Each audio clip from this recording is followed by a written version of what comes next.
हे गुरुदेव, चरणों में त्रिवार नमोस्तु। गुरुदेव, अहिंसा जीव दया के काम में पिछले 50 साल से मैं जुड़ा हूँ। मगर एक जयपुर के पंडित ने मुझे ये सवाल किया कि क्रमबद्ध पर्याय से हर एक जीव मरने वाला है। जो कत्ल होने वाले हैं उनको आप क्यों बचाते हो? जो बलि होने वाले हैं आप क्यों उनको बचाते हो? क्रमबद्ध पर्याय से तो वो मरने ही वाले थे। गुरुदेव, मेरे समझ में नहीं आया, मगर मेरा आत्मज्ञान कहता था नहीं, पशु बलि रोकना, जीव बचाना, जीव दया का, अहिंसा का काम करना, यही मेरा जीवन का ध्येय है, वही रहेगा। तो गुरुदेव, तुम आपका जो विचार है वही श्रेष्ठकर है।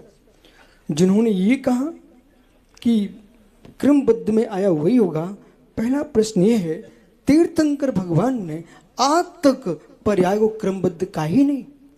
किसी जिनागम में बेतरागी आचार्य ने, कुंद देव ने, अमृतन स्वामी ने, जयसेन स्वामी ने, बड़े बड़े धुरंधर आचार्य पुष्पन भूतवली स्वामी ने, यतिवृषाचार्य ने, इन आचार्यों ने कहीं जिनागम में पर्याय को क्रमबद्ध का उल्लेख नहीं किया।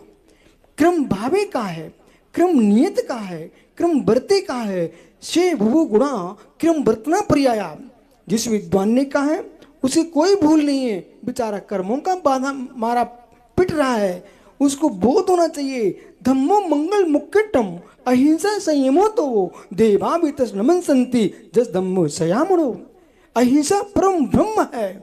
धम्मो वत्तु स्वावो जीव दया धम्मो रेड़ते धम्मो दसवें धम्मो, ये आगम वचन है। इसलिए मित्र, भगवान महावीर स्वामी ने जियो और जीने देने का जो सूत्र दिया है, आप उसके बल पर चलिए, उसी के बल से आप अनंत बल को प्राप्त करोगे और श्रेष्ठ उत्कृष्ट संज्ञान प्राप्त करके तुम केवल भगवान अनंत बनोगे। फिर तुम देख लोगे कि क्रमबद्ध है कि क्रम नियत है कि हम व्रती है।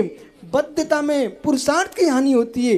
पर्याय नियम से होते हैं लेकिन बंधी नहीं है, पुरुषार्थ पूर्वक होती है, इसे भी स्वीकार करना चाहिए। इसलिए नियत पर्याय भी होती है, अनियत पर्याय भी होती है। 47 न है प्रवचन सार जी में, उसमें नियत नय भी है, अनियत नय भी है। इसलिए कल्याण जी, आप किसी एकांत पक्ष की बात को स्वीकार ना करके, आप तो भगवान महावीर स्वामी ने प्रत्येक तीर्थंकर के तीर्थ में सभी तीर्थंकरों ने 5 महाव्रतों को स्वीकार किया है। उसमें पहला महाव्रत अहिंसा ही है। इसी का पालन करो, उसी से तुम केवली बन पाओगे। ये मित्र, बद्धता के बंधन में बंध जाओगे तो पुरुषार्थ की हानि हो जाएगी। यही परम सत्य है।